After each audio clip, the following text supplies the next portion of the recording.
Hello everyone. आज हम बात करेंगे द वैम्पायर डायरीज़ के सीज़न 1 के आखिरी एपिसोड की। आई होप आप सब ने अब तक ये एपिसोड्स की वीडियोस एंजॉय की हों। इस एपिसोड के स्टार्ट में हम देखते हैं कि सब लोग फाउंडर्स डे की तैयारी कर रहे होते हैं। सेफिन और अलेना एक परेड में पार्टिसिपेट कर रहे होते हैं, इसलिए वो पुराने स्टाइल के कपड़े पहन के तैयार होते हैं। उस इवेंट के दौरान डेमन सेफिन को कहता है कि उसको पता है कि सेफिन को ये लग रहा है कि क्योंकि अब डेमन कैथरीन के पीछे ऑब्सेस नहीं है तो वो अब अपना सारा ध्यान अलेना के ऊपर लगाएगा और उसको सेफिन से छीनने की कोशिश करेगा। डेमन कहता है कि सेफिन बेवजह टेंशन ले रहा है। अलेना कैथरीन की तरह दिखती ज़रूर है लेकिन वो कैथरीन नहीं है। तभी वो दोनों भाई उस इवेंट में अलेना को देखते हैं।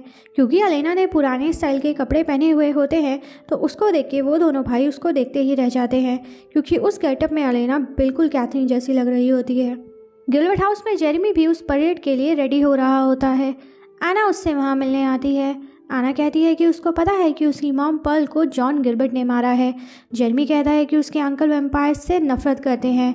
जॉन को लगता है कि वो सारे टूम से आज़ाद हुए वैम्पायर्स रिवेंज के लिए मिस्टिक फॉल्स पर कभी भी अटैक कर सकते हैं और इसलिए जॉन उन सब वैम्पायर्स को मारना चाहता है। जेरेमी अपने अंकल को डिफेंड करते हुए कहता है कि जॉन वही कर रहा है जो उसको सही लगता है। एना को ये बात अच्छी नहीं लगती कि जेरेमी अपने अंकल को डिफेंड कर रहा है। वो कहती है कि उसकी मॉम कोई रिवेंज नहीं लेना चाहती थी, फिर भी जॉन ने उसकी मॉम को मार डाला। इसके बाद एना जेरेमी को बताती है कि वो उस टाउन को छोड़ के जा रही है। एना जेरेमी को अपने ब्लड की एक छोटी सी शीशी देती है और उसको कहती है कि अगर जेरेमी चाहे तो वो भी एक वैम्पायर बन सकता है और एना के साथ चल सकता है।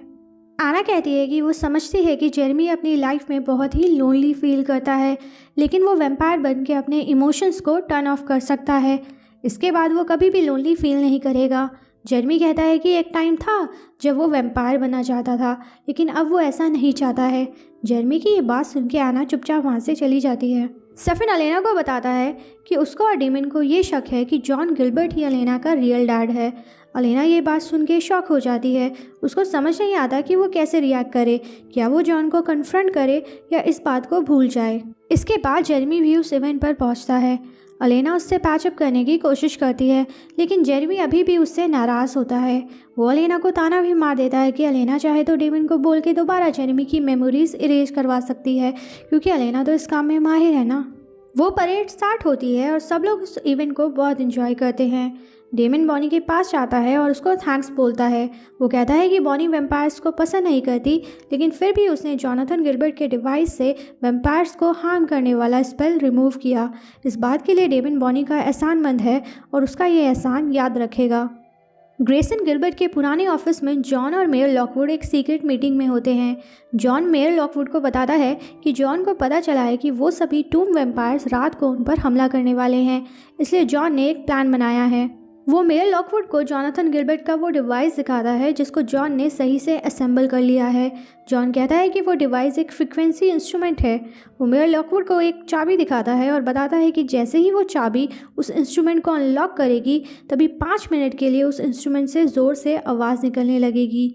वो ह्यूमंस को तो नहीं सुनाई देगी, लेकिन वैम्पायर्स के लिए बहुत ही हर्टफुल होगी। उस आवाज़ से वैम्पायर्स को तकलीफ़ होने लगेगी और शेरिफोप्स अपनी टीम के साथ उन सभी वैम्पायर्स को वर्मीन के इंजेक्शंस लगा देगी और उनको उस ऑफिस में ले आएगी जहां बाद में उन सभी वैम्पायर्स को जला के मार दिया जाएगा। इसके बाद हम उन सभी टूम वैम्पायर्स को देखते हैं। वो लोग मिस्टिक फॉल्स में अटैक करने की प्लानिंग कर रहे होते हैं। उनका मेन टारगेट होता है मिस्टिक फॉल्स की फाउंडिंग फैमिलीज़। तभी एना भी वहाँ आती है और उनके ग्रुप में शामिल हो जाती है। मिस्टिक ग्रिल में डेमन अलेना से मिलता है और उससे फ्लर्टिंग करने लगता है। अलेना उसको कहती है कि स्टेफन उन दोनों की फ्रेंडशिप को लेके थोड़ा परेशान है, इसलिए अलेना चाहती है कि डेमन उससे फ्लर्टिंग करना बंद कर दे। वो कहती है कि अब वो डेमन को अपना अच्छा दोस्त मानती है, इसलिए वो नहीं चाहती कि डेमन ऐसा कुछ काम करे जिससे अलेना अपना डेमन को दोस्त समझने वाला डिसीजन रिग्रेट करे। इसके बाद अलेना जेरेमी के पास जाती है और उससे दोबारा माफ़ी मांगती है, लेकिन जेरेमी उससे बहुत रूडली बात करता है। डेमन भी उनका कॉन्वर्सेशन सुन लेता है और उसको बिल्कुल भी अच्छा नहीं लगता कि जेरेमी अलेना से ऐसे बदतमीज़ी से बात कर रहा है। बाद में डेमन जेरेमी के पास जाता है और उसको कहता है कि जेरेमी को अलेना से ऐसे बात नहीं करनी चाहिए थी। अलेना ने उसको जेरेमी को कंपेल करने के लिए इसलिए कहा था क्योंकि वो जेरेमी को पेन में नहीं देख पा रही थी, वो तो बस जेरेमी को प्रोटेक्ट कर रही थी। बातें करते करते डेमिन और जेरेमी में एक आर्ग्यूमेंट हो जाता है। तभी स्टेफन वहाँ आता है और जेरेमी को समझाता है कि विकी को डेमिन ने वैम्पायर बनाया था और फिर बाद में स्टेफन को विकी को मारना पड़ा क्योंकि वो अलेना और जेरेमी के लिए एक खतरा बन गई थी। इस सब में अलेना का कोई फॉल्ट नहीं है।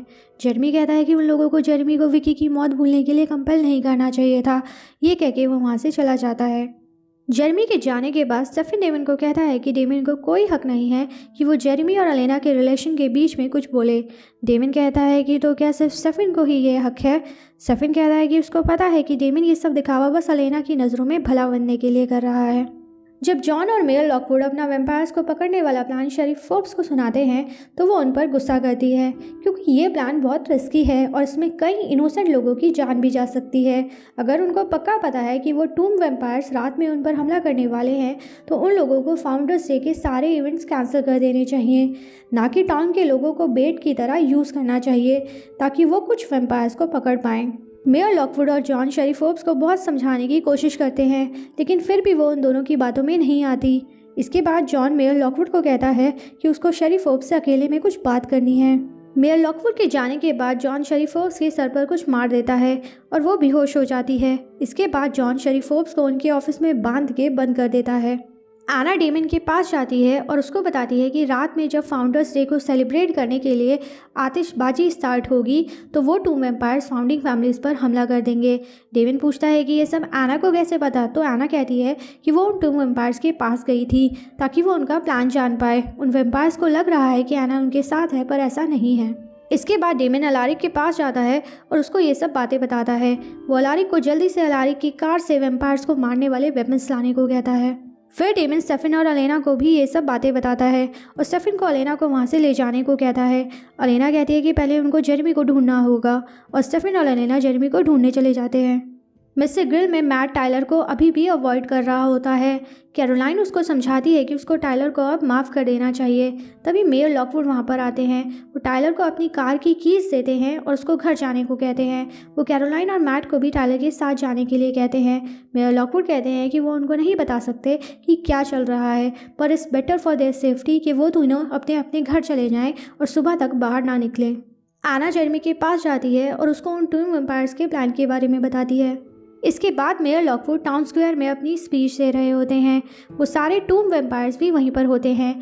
आतिशबाजी स्टार्ट होती है और मेयर लॉकवुड एक ऑफिसर को इशारा करते हैं ताकि वो जॉन के पास जाके उसको वो डिवाइस स्टार्ट करने को कहे। इसके बाद मेयर लॉकवुड मिसेस लॉकवुड को लेके वहाँ से निकल जाते हैं। एक टूम वैम्पायर उनका पीछा करते हुए बॉनी से टकरा जाता है। बॉनी को अपने मैजिक की वजह से पता चलता है कि वो आदमी एक वैम्पायर है और वो भी उसका पीछा करती है। डेमिन जॉन के पास जाता है और जॉन एकदम से वो डिवाइस स्टार्ट कर देता है। उस डिवाइस की नॉइज़ से डेमिन, स्टेफन, आना और बाकी के टूम वैम्पायर्स को सर में पेन होने लगता है। जॉन डेमिन को वर्मीन इंजेक्ट कर देता है ताकि डेमिन बेहोश हो जाए। कुछ ऑफिसर्स उन टूम वैम्पायर्स को एक एक करके वर्मीन इंजेक्शन लगाने लगते हैं। फिर हम देखते हैं कि किसी वजह से उस डिवाइस का असर टाइलर पर भी हो रहा है और उसको भी सर में पेन होने लगता है। टाइलर ड्राइव कर रहा होता है और दर्द के कारण वो कार का कंट्रोल खो देता है और टाइलर, मैट और कैरोलाइन का एक्सीडेंट हो जाता है। स्टेफन भी पेन में होता है। तभी अलारिक वहाँ पर आता है और वो और अलेना उन ऑफिसर्स की नज़रों से बच के स्टेफन को कहीं और ले जाते हैं। कुछ ऑफिसर्स आना को भी वर्मीन इंजेक्शन लगा देते हैं और अपने साथ ले जाते हैं। जेरेमी उनको रोकने की बहुत कोशिश करता है पर एक ऑफिसर उसको पकड़ लेता है। फिर हम देखते हैं कि टाइलर की तरह मेयर लॉकवुड पर भी उस डिवाइस का असर हुआ था। एक ऑफिसर मेयर लॉकवुड को भी वैम्पायर समझता है और उनको भी वर्मीन इंजेक्शन लगा देता है। थोड़ी देर बाद जॉन उस डिवाइस को डिसेंबल करता है और अपनी पॉकेट में रख लेता है। ऑफिसर सभी वैम्पायर्स को उस ऑफिस के बेसमेंट में इकट्ठा करने लगते हैं और उनकी बॉडीज़ पर पेट्रोल छिड़कने लगते हैं। आना और डेमिन भी वहाँ पर होते हैं। आना जॉन को उसकी जान बख्शने के लिए बेग करती है। फिर भी जॉन आना को वुडन स्टिक से स्टैब करके मार देता है। डेमिन ये सब देख लेता है लेकिन वर्मीन की वजह से वो कमज़ोर होता है और चाहकर भी आना की हेल्प नहीं कर पाता। इसके बाद जॉन बाकी की बिल्डिंग में भी पेट्रोल छिड़क कर वहाँ पर आग लगा देता है। स्टेफन ठीक हो जाता है और अलेना को बताता है कि उसको ऐसा लग रहा था जैसे उसके ब्रेन में कोई सुइयाँ चुभा रहा हो। अलारिक वहाँ पर आता है और उनको बताता है कि उन वैम्पायर्स को पकड़कर ग्रेसन गिल्बर्ट के पुराने ऑफिस ले जाया गया है। स्टेफन कहता है कि ये सब उस डिवाइस की वजह से ही हो रहा है। इसका मतलब ये है कि बॉनी ने उनसे झूठ बोला था और उसने उस डिवाइस का स्पेल नहीं हटाया था। अलेना अलारी को जेरेमी को ढूंढ के घर ले जाने को कहती है और स्टेफन और अलेना डेमन को ढूंढने चले जाते हैं। मिसेस लॉकवुड शेरी फोर्ब्स के ऑफिस जाती है। शेरी फोर्ब्स मिसेस लॉकवुड को उसको अनलॉक करने को कहती है। मिसेस लॉकवुड शेरी फोर्ब्स को बताती है कि उसके ऑफिसर्स मेयर लॉकवुड को भी कहीं ले गए हैं, जबकि उसका हस्बैंड कोई वैम्पायर नहीं है। मेयर लॉकवुड को अपने साथ उस बिल्डिंग में देख के डेमन उससे पूछता है कि वो एक वैम्पायर तो नहीं है, लेकिन फिर भी वो डिवाइस उन पर काम किया, यानी कि मेयर लॉकवुड कोई और सुपरनैचुरल क्रिएचर हैं। तभी एक टूम वैम्पायर मेयर लॉकवुड की नेक स्नैप करके उनको मार देता है। फिर हम टायलर, मैट और कैरोलाइन को देखते हैं। उस एक्सीडेंट की वजह से टायलर बेहोश होता है। जब एक मेडिकल ऑफिसर टायलर की आइज़ चेक कर रहा होता है तो वो देखता है कि टायलर की आइज़ एक एनिमल की तरह ग्लो कर रही थी। टायलर होश में आता है। मैट उसको सेव देके बहुत खुश होता है, लेकिन तभी कैरोलाइन अचानक से बेहोश हो जाती है। अलेना और स्टेफन उस जलती हुई बिल्डिंग के पास पहुंचते हैं। स्टेफन डेमन को बचाने के लिए चला जाता है। अलेना भी उसके पीछे जा रही होती है, पर जॉन उसको पकड़ के रोक लेता है। वो कहता है कि अगर अलेना ने एक भी कदम आगे बढ़ाया तो जॉन बाकी के ऑफिसर्स को बता देगा कि स्टेफन भी एक वैम्पायर है। अलेना उससे कहती है कि उसकी बेटी होने के नाते वो उससे रिक्वेस्ट करती है कि वो ऐसा कुछ ना करे। जॉन को रियलाइज़ होता है कि अलेना को ये सच पता चल गया है कि वो ही उसका रियल फादर है, और वो अलेना को छोड़ देता है। जब स्टेफन उस बिल्डिंग के अंदर जा रहा होता है तो बॉनी उसको रोकने की कोशिश करती है। वो कहती है कि बिल्डिंग के चारों तरफ आग लगी है, अगर स्टेफन अंदर गया तो वो भी मारा जाएगा। स्टेफन कहता है कि डेमन उसका भाई है और वो उसको ऐसे मरने के लिए नहीं छोड़ेगा। ये कह के स्टेफन भी अंदर चला जाता है। अलेना भी उसके पीछे जा रही होती है, लेकिन बॉनी उसका हाथ पकड़ के उसको रोक लेती है। वो अलेना को सॉरी बोलती है क्योंकि उसने अलेना से झूठ बोला था। फिर बॉनी अपने मैजिक से आग की लपटों को कम कर देती है, जिस वजह से स्टेफन बेसमेंट में घुस पाता है और डेमन को बचा के सेफली बाहर ले आता है। इसके बाद हम देखते हैं कि स्टेफन और अलेना मिस्टर ग्रिल में होते हैं। स्टेफन कहता है कि वो बहुत कोशिश करता है डेमन से नफरत करने की, लेकिन वो चाहकर भी ऐसा नहीं कर पाता है। अलेना कहती है कि डेमन उसका भाई है और वो उसकी परवाह करता है। अलेना भी डेमन की परवाह करती है। फिर अलेना स्टेफन को कहती है कि उसको पता है कि स्टेफन डेमन और अलेना की दोस्ती को लेकर थोड़ा इनसिक्योर फील कर रहा है, पर वो बेवजह की टेंशन ले रहा है। अलेना सिर्फ उससे और उससे ही प्यार करती है। डेमन तो सिर्फ उसका अच्छा दोस्त है और कुछ नहीं। गिलबर्ट हाउस में डेमन जेरेमी से मिलने आता है और उसको एना की डेथ के बारे में बताता है। वो कहता है कि वो एना को बचाना चाहता था, लेकिन वर्मेन की वजह से उसकी बॉडी वीक थी, इसलिए वो एना को नहीं बचा पाया। जेरेमी पूछता है कि डेमन ये सब बातें कि उसको क्यों बता रहा है। डेमन कहता है कि उसको पता है कि जेरेमी एना के बहुत क्लोज था, इसलिए अगर जेरेमी चाहे तो डेमन उसको कंपेल करके उसका पेन दूर कर सकता है, लेकिन इस बार ये चॉइस जेरेमी की होगी। जेरेमी कहता है कि कंपल्शन से यादें ज़रूर भूली जा सकती हैं, लेकिन फीलिंग्स नहीं चेंज होती, इसलिए विकी की मौत के बाद का पेन, वो अकेलापन जेरेमी को अब भी फील होता है। ये सुन के डेमन विकी के डेथ के लिए जेरेमी से माफ़ी मांगता है। वो एक्सेप्ट करता है कि उसने विकी के साथ बहुत गलत किया था। जेरेमी डेमन से पूछता है कि एना ने उसको बताया था कि वैम्पायर्स अपने इमोशंस को टर्न ऑफ कर सकते हैं, फिर उनको कुछ फील नहीं होता। क्या ये बात सच है?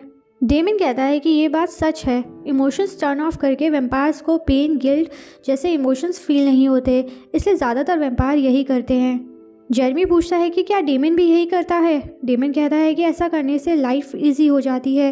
ये कह के डेमन वहाँ से चला जाता है। मैट और टायलर हॉस्पिटल में होते हैं। मैट कैरोलाइन की तबीयत की वजह से बहुत परेशान होता है।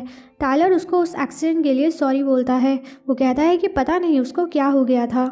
तभी शेरिफ फोर्ब्स वहाँ पर आती हैं और उन दोनों को बताती है कि कैरोलाइन को कुछ इंटरनल ब्लीडिंग हुई है, जिस वजह से उसको सर्जरी के लिए ले जाया गया है। फिर वो टायलर को मेयर लॉकवुड की डेथ के बारे में बताती है। गिलबर्ट हाउस में जेरेमी एना के ब्लड की वो बॉटल पी लेता है जो एना ने उसको दी थी। फिर वो बहुत सारी नींद की गोलियां भी खा लेता है ताकि वो मर जाए और फिर वैम्पायर ट्रांजिशन में चला जाए। इसके बाद बॉनी स्टेफन के पास जाती है। वो कहती है कि उसने आज डेमन को सिर्फ इसलिए बचाया क्योंकि अलेना उसकी बेस्ट फ्रेंड है और अलेना उन दोनों भाइयों की परवाह करती है। लेकिन अगर डेमन ने आज के बाद किसी को भी हार्म या हर्ट करने की कोशिश की तो बॉनी उसको मार देगी। इसके लिए चाहे बॉनी को स्टेफन को भी डेमन के साथ साथ मारना पड़े, लेकिन अब वो किसी भी इनोसेंट को हार्म नहीं पहुंचने देगी। फिर हम देखते हैं कि जैसे ही डेमन गिलबर्ट हाउस से निकल रहा होता है, उसका सामना अलेना से हो जाता है। डेमन अलेना को कहता है कि जब वो उस टाउन में वापस आया था तब वो उस टाउन को डिस्ट्रॉय करना चाहता था, लेकिन आज वही डेमन उस टाउन को बचाना चाहता है। वो कहता है कि वो कोई अच्छा इंसान नहीं है और ना ही कोई हीरो है। अलेना कहती है कि शायद डेमन के अंदर भी कहीं ना कहीं कोई अच्छाई है और वो भी हीरो बन सकता है। डेमन कहता है कि वो कोई हीरो नहीं है, स्टेफन हीरो है, बॉनी हीरो है। बॉनी डेमन से नफरत करती है, फिर भी आज उसने अलेना के लिए डेमन की जान बचाई। यानी कि कहीं ना कहीं अलेना की लाइफ में डेमन इतना इम्पोर्टेंस रखता है कि वो डेमन को बचाने के लिए बॉनी से रिक्वेस्ट करे। इसके बाद डेमन अलेना को थैंक यू बोलता है और ऐसा थैंकफुल जेस्चर उसको चीक पर किस करता है। इसके बाद वो दोनों किस करने लगते हैं। तभी एकदम से जैना दरवाज़ा खोल देती है और अलेना को घर के अंदर आने के लिए कहती है। जैना अलेना को कहती है कि क्या उसका दिमाग ख़राब हो गया है, वो डेमन के साथ क्यों ऐसे बिहेव कर रही है। अलेना कहती है कि वो इस बारे में कोई बात नहीं करना चाहती है। फिर हम देखते हैं कि जॉन और अलेना किचन में होते हैं। जॉन अलेना को उसकी और इज़ोबेल की स्टोरी सुनाता है। वो कहता है कि उसको इज़ोबेल को डेमन के पास नहीं भेजना चाहिए था। उसको नहीं पता था कि इज़ोबेल वैम्पायर बन जाएगी और अपनी लाइफ बर्बाद कर देगी। वो इज़ोबेल के साथ जो कुछ भी हुआ उसका जिम्मेदार खुद को ही मानता है, इसलिए वो वैम्पायर से इतनी नफरत करता है। वो अलेना को ये सब इसलिए बता रहा है क्योंकि वो नहीं चाहता कि अलेना भी इज़ोबेल जैसी गलती करे। तभी हम देखते हैं कि अलेना एकदम से एक नाइफ से जॉन की फिंगर्स काट देती है ताकि वो मैजिकल रिंग जॉन की बॉडी से अलग हो जाए। फिर हमें पता चलता है कि ये लड़की अलेना नहीं बल्कि कैथरीन है, यानी कि डेमन ने जिसको अलेना समझ के किस किया था वो भी कैथरीन ही थी। इसके बाद कैथरीन जॉन को नाइफ से स्टैब करती है और उसको मरने के लिए छोड़ देती है। फिर हम देखते हैं कि अलेना भी अपने घर वापस आती है। उसको किचन से कुछ आवाज़ें आ रही होती हैं और वो उसी तरफ चली जाती है। इसी के साथ हमारा एपिसोड भी ख़त्म हो जाता है। ये एपिसोड स्पेशल था क्योंकि ये था इस वैम्पायर डायरीज सीरीज़ का पहला सीज़न फिनाले। आई होप आप सब ने सीज़न 1 के सारे एपिसोड्स एंजॉय किए हों। अगर आप चाहते हो कि मैं इस सीरीज़ के साथ कंटिन्यू करूं तो मुझे कमेंट सेक्शन में ज़रूर बताना, या फिर आप किसी और सीरीज़ के वीडियोस देखना चाहते हो तो उसके बारे में भी आप कमेंट कर सकते हो। Thank you for watching and liking my videos, और उनको भी बहुत बहुत थैंक्स जिन्होंने इस चैनल को सब्सक्राइब किया। Thank you and take care.